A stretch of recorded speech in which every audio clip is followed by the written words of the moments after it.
প্রিয় দর্শক, আজকে আবারও আপনাদের সামনে নতুন একটি ভিডিও নিয়ে হাজির হয়েছি। আশা করি সম্পূর্ণ ভিডিও দেখবেন।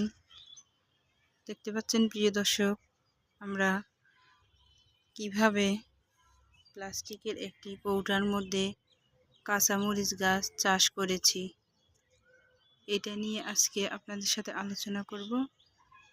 ভালোভাবে দেখেন, গাছটিতে প্রচুর ফুল এসেছে। দেখেন,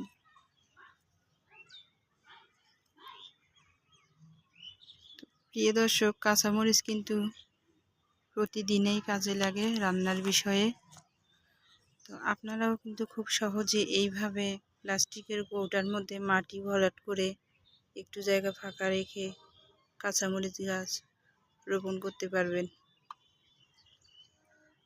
দেখেন ভালোভাবে, গাছটিতে অনেকগুলো ডালপালা এসেছে।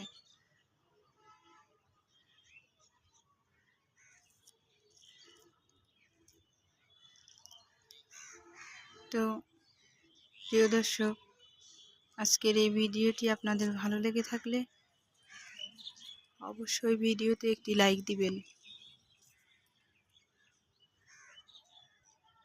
চ্যানেলটি সাবস্ক্রাইব করে দিবেন,